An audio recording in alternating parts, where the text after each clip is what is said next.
Сайн байцгаана үзэгчдээ. Эрүүл мэндийн яамнаас бэлтгэн хүргэдэг мэрэгжлийн эмчийн зөвлөгөө болон эхлэж байна. За энэ удаа бид сүүлийн үед бага насны хүүхдүүдийн дунд дэгдээд байгаа энтеровирусын талаар мэрэгжлийн эмчийн зөвлөгөө хүргэхээр халдвар төвчин судлалын үндэсний төвийн яаралтай тусламжийн тасгийн эрхлэгч Батцөхийг урьж ирүүлээд байна. Танд энэ өдрийн мэндийг хүргэе. За тэгэхээр сүүлийн үед бага насны хүүхдүүдийн дунд тууралттай ийм энтеровирусын шинж тэмдгүүд илэрсэн ийм халдвар төвчин гарч байна гэж байгаа. Энэ талаар та үзэгчтэй мэдээлэл өгөхгүй юу?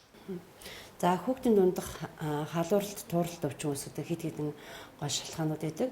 За эдгээрээс бидний хамгийн түгээмэл мэддэг шалтгаан бол улаан бурхан, салхин цэцэг. За тийм энтеровирусын халдвар байдаг. Тэгэхээр эдгээр энэ вирусын энэ халдварууд маань бүгд бас тодорхой үйлрэлттэй явагддаг л да. Жишээлбэл салхин цэцгийн өвчлөлөхэд бол хүүхдийн сэрүүний үйлрэл, өвөл бол нэлээд өвчл гараад ингээд хаврууд улаан болохоор буурдаг. За энтеровирусын халдвар маань өөрөө яадаг вэхээр зэрэг дулааны үйлрэлд бол өвчлөл идэвхждэг. Одоо хавар намрын үйлрэлд бол өвчлөл нэлээх байдаг юм байгаа. Тэрний адил бол энэ жил бол энтеровирусын халдвар тэр төрөөс бас гар хул амны өвчин, энэний өвчлөл бол одоо бол нэлээд бол нэмэгдэж байгаа юм байгаа. За тэгэхээр яг бага насны хүүхдүүд гэж онцлоод байгаа. Тэгэхээр яг хэдэн настай хүүхдүүд яг энэ өвчнөд илүү их өртөж байна. Тэгээд энэ дээр бол бас эцэг эхчүүд маань бас мэдлэг мэдээлэл муутагаас болоод бас гэрийн нөхцөлд буруу эмчилгээ хийх гэдэг юм уу ийм асуудлууд гарч байгаа байхгүй. Энэ дээр бас ямар зөвлөгөө өгмөр вэ? За ер нь энтеровирусын халдвараар бол ямар ч төснийхөө өвдөж болно. Гэхдээ дийлэнх нь бол бага насны хүүхдүүд, ялангуяа 4 хүртэлх насны хүүхдүүд бол голчлон өвддөг. Одоо ирж байгаа хүүхдүүд бол манай дээр ихтгэн сартай хүүхдүүд, 2 хүртэлх насны хүүхдүүдийн дундах өвчлөл бол нэлээх байгаа. Ер нь бол эмнэлзэн шин тэмдгийн хувьд ч гэсэн маш өндөр халуурч байгаа, туурч байгаа халууралт бол бас нэлээд хэд оног. Зарим хүүхдүүд 2, 3, 4, 5 оног халуурч байна гэсэн ийм зовиртой аман тэгээд дээрээс нь тууралт гарсан. Бүхвээр одоо гүвдрүүтэй тууралт гарсан гэсэн ийм зовиртой хандж байгаа. Тэгэхээр эцэг эхчүүдийн хувьд бол юуг анхаарах хэрэгтэй вэ гэхээр мэдээж хүүхдийг өндөр халуурдаг, ялангуяа суур өвчтэй хүүхдийг зовиртой байх юм бол заавал эмчид хандах хэрэгтэй. Эмч одоо өөрийнхөө болгон эсвэл манай хүлээн авах төр ч юм уу үзүүлж одоо тийм үнэхээр энтеровирусын халдвар мөн үү, салхин цэцэг өөр бусад өвчин байна уу? Энэ юуг бодвол заавал үзүүлж онцлуулах шаардлагатай.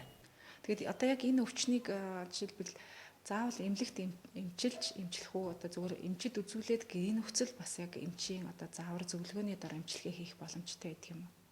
Ер нь бол хэрэг хүүхдийнхээ биеийн байдлаас шалтгаалаад хэрэг хүүхд маань хүнд зөөвөр ихтэй тий ийм байх юм бол хэвтүүлэх шаардлагатай. Ер нь бол бид нар бас болж өгвөл хэвтүүлэх тал руу байгаа. Хэрвээ өөрсдөө хүсье бид нар гэртээ амбул зүйтэй хүүхдийн минь зөөвөр харьцангуй багасж байгаа. Бид нар гэрээрээ байгвал гэрээр нэмчлэгээ зөвлөөд ингээд буцааж байгаа. За тэгэхээр энэ өвчин одоо шинж тэмдэг илэрлэхэд яг гэрийн нөхцөлд яг ямар одоо арга хэмжээ авах хэрэгтэй вэ? Одоо яг эцэг эхчүүдийн хувьд бол усанд оруулах хэрэгтэй юм уу? Юу одоо яг өдөр тутам мэддэг хоол унд яг юуг нь одоо хэрэглэх хэрэгтэй? Ингээд энэ тал дээр бас айгүй олон юмнууд асууж ирсэн л та. За энтеровирусын халдвар гар хул амны өвчний үед одоо хамгийн их байдаг юм болохоор амны састад туурал гараад тэгээ угсамж залбираад улаач гарна хүүхд хоолнд дургүй ялангуяа хатуу мэдчих чаддгүй юм байгаад байдаг. Тэгэхээр яг хөө хүүхд дандаа нэг хагас шингэн бүлээн одоо нэг бантан тутам маягийн тийм хоол хүүхдгөр ингээд зөөл ингээд гусаад орхоор зэрэг тийм хоолны хувьд бол их зохимжтой байдаг. Хоёрдугаарт нөгөө тэр амны саастыг одоо эхлээд тууралт гараад тэр маань ингээд шархалчаад их зовиртой хагаад байдаг. Тэрийг бид нөгөө цэвэрлэх хэрэгтэй. Тэгээ бидний хамгийн одоо ингийн ойрхон байдаг юм болохоор ам зээлдэг нэг тамдины усмал те 0% тамдины усмал юм эсвэл содын усмал тэр одоо бидний гартаа нэг ариун бент тэднэр ороож байгаа тийм үү одоо эсвэл цэвэрлдэг өөр юм бэ болно л да ороож байгаа тэдэн орож байгаа амны салтыг бас цэвэрлж өгөх зүгээр идэг тийм хамгийн төгөөмөл идэг юм бол энэ за хоёрдугаарт юу гэдэг вэ тууралтан дээр хүмүүс юм төрөхгүй гэдэг. Ер нь бол энтеровирусын халдвар гар хул амны өвчний тууралт бол одоо салхин цэцэг гэдэг шиг ингээд цэврүүн хагараад ингээд байдаггүй л дээ. Тэгэхээр тууралтан дээр бол янз бүрийн бол төрхэй гэж бол зөвлөдөггүй.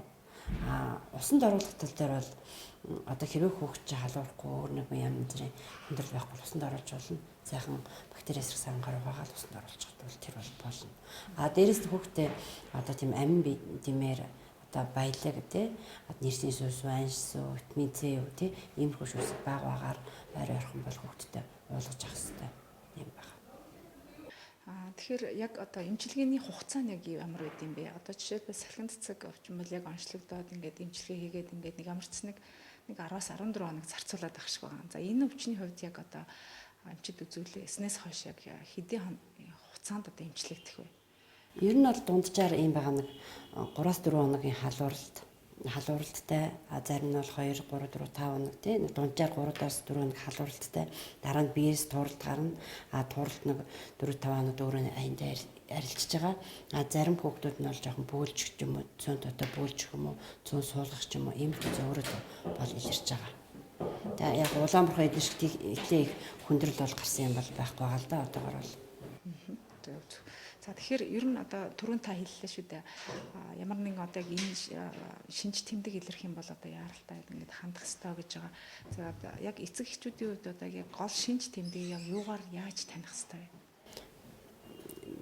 Би түрүүн хэлсэн нэгдүгээр өндөр халууралт, дараа нь биеэрх тууралт. Одоо тууралт бол хвчлэн одоо их бие дээрээс зарим хүүхдүүд бол их бие мөчтөөс, зарим нь болохоор өвзгнөөс гарлаа гэж байгаа тууралт. Ерөөсөө шигүү тэмдэг өвдрөө тууралтууд тэр гарах юм бол үзүүлэх хэрэгтэй. Тэгээ ер нь бол нэг юм анхаарахад бол зарим хүмүүс бол гэрээр ингээд шууд өөрсдөө за ингээд дур мөдөн энэ салхин цэцэгч байж магадгүй, койрч байж магадгүй гэд эмчилчдэг. Тэгэхээр энэ гарч байгаа халуурлаа тууралтуудтай өвчнүүд чинь ерөнхийдөө бас эмнэлзийн хувьд өөрсдөөс их төстэй байдаг байхгүй юу. Гэтэ тэдгэрийн бас ингээд сайн харуул тууралтууд нөөр цааш гарах хүндрэл нь өөр, эмчилгээ нь өөр байдаг. Тэгэхээр бол миний бодлоор заавал эмчид хандаж үзүүлж эмчилгээг авах хэрэгтэй юм байна. Тэгэхээр энэ интравирус одоо энэ өвчин маань яг юунаас үүсдэг юм бэ? Одоо яагаад одоо ханиад жишээлбэл ингээд зөв энгийн иргэдээ ойлгосноор бол даарах ч гэдэм үү, хүүтэй юм уу, гат ч гэдэм үү туслаа гэдэг. Тэгэхээр энэ өвчин яг юунаас үүсгэгддэг юм бэ? Энэ маань өөрөө вирусын халдвар. Дамжих зам бол интравирус бол өвчлөн бохор гараар дамждаг. Одоо халдвартай хүний өтгөн, хамрын шүүрэл одоо тэр туурал эднэртэй харьцсанаас болцож үүсдэг юм байна. Тэгэхээр ерөөсөн хамгийн гол юм бол урьдчилан сэргийлэх гол арга бол ерөөсөө гарын ариун цэвэр. Хүүхдүүдээ хэрэг өвчсөн бол өөр хүмүүстэй холихгүй байх хэрэгтэй. Айл гэсч явахгүй байх хэрэгтэй. Эцэгчүүд өөрсдөө бас хүүхдтэй хурцж ирсэн дараа одоо гараа угаах. Тийм мөн одоо гаднаас жимс хүсний нэг авлаа гэх тэрийг дандаа угаад цэвэрлж хэрэглэж явах хэрэгтэй юм байна.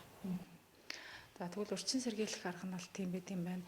Мэдээж бас нөгөө хүүхдийн дархлааг бас дэмжих нь хамгийн одоо гол бас үзүүлэлт юм байна шүү. Одоо илчлэг сайтай хоол хүнс хэрэглэх тий өөрөө тусгаагаа байнга агааржуулах, чигтээ цэвэрлэгээ хийх эдгээр маань бас нэг гол сэргийлэх арга. Ер нь бол энэ өвчний эсрэг өвөрмөц сэргийлэлт болох вакцин бол байдаггүй. За тэгэхээр ер нь одоо өнгөрсөн жилийн яг муу ихтэй харьцуулахад одоо энэ үзүүлэлт ер нь ямар байгаа? Одоо та бол улирлын чанартай өвчл учраас одоо ингээд нэг бас одоо нийгмээрээ одоо айж учрах ч гэдэг юм уу нэг тийх одоо асуудал бол байхгүй гэж ойлгож болох юм ба шүү дээ. Тэгэхээр өнгөрсөн жилтэй харьцуулахад яг ямар байгаа их байгаа мó? Яг баг зэрэг өндөр байгаа л да халууралт тууралтай энэ юу бол.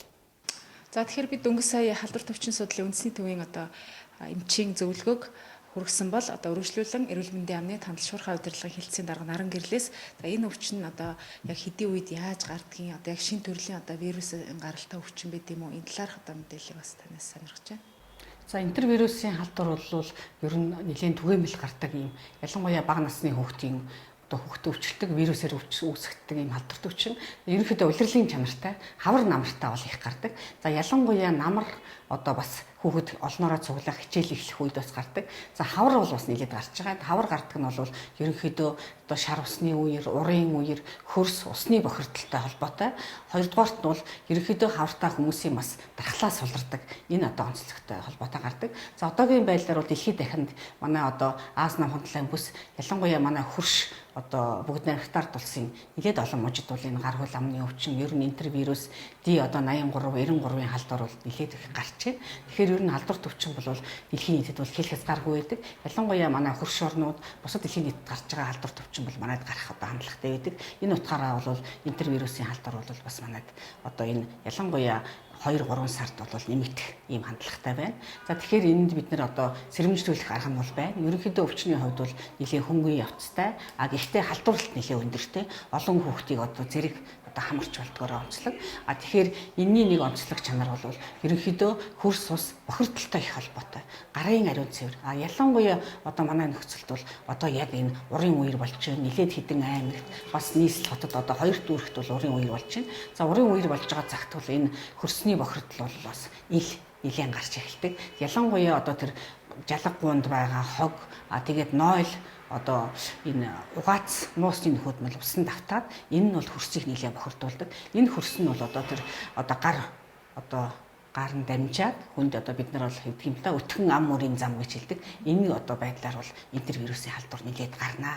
Тийм учраас бол бид нар эхний ээлжинд хамгийн нэгдүгээрт нь бол ялангуяа гэрийн хороолт шаардлага хангаагүй нөхөн жорлонтой ийм муусны соногтой хүмүүс бол одоо ариутгах хийх хэрэгтэй. Ариутгал халдвар гүйтэл хийх хэрэгтэй. За энэ халдвар гүйтлийг яаж хийдэг юм бэхээр хамгийн гарын доор хэм бол бид нар холоорлог нэгтлүүд байна тийм ээ. Жавлин байна, гипохлорид кальций байна, натрий байна. Энийг одоо нутгаар нь аваад нэг 10 литр усанд бол 5-50 литр хийгээд ингээд одоо ариутгах бол за гарын дор хийвэл халуун одоо үнс байна. Бид нар гэрийн хороолт бол үнс байна. Модны үрдс байна. Энийг одоо бид нар муусны нөх одоо жарландаа хийх юм бол бас одоо бактерийг одоо устгах ийм үйлчилгээтэй байдаг. Тэгэхээр гарын дор энэ аргуудыг бол одоо бид нар хэрэглэх хэрэгтэй. Тэгээд ерөнхийдөө гарын ариун цэврийг ялангуяа уран дулааны хувьд бол хүүхдүүдийг гадаа тоглож ирсний дараа бол гарыг савнтай усаар бол сайтар одоо угааж явах. Энэ бол хамгийн одоо өрмөц урьдчилан сэргийлэлт болно гэж хэлмээр байна. Яг улирлын чанартай өвчлөл гэж штэ. Тэгэхээр одоо энэ яг хэдийн хугацаа хүртэл үргэлжлэх юм болоо. За энэ өвчлөл маань одоогийн байдал давхар судлалын прогнозыг харж байхад бол ер нь 5 сарын одоо дуустал 6 сар хүртэл бол одоо үргэлжлэх ийм хандлагатай байна. Ийм учраас бид нар одоо нэлийн хувийн ариун цэврийг бол онцгой их сахиж хэрэгтэй. Тэгээ хөнгөн явцтай учраас одоо аль болохоор өрхийн эмчийн хяналтанд бол хүүхдийг бас гэртээ эмчтүүч хүүхдийн дархлаа сайн сэргээх хэрэгтэй.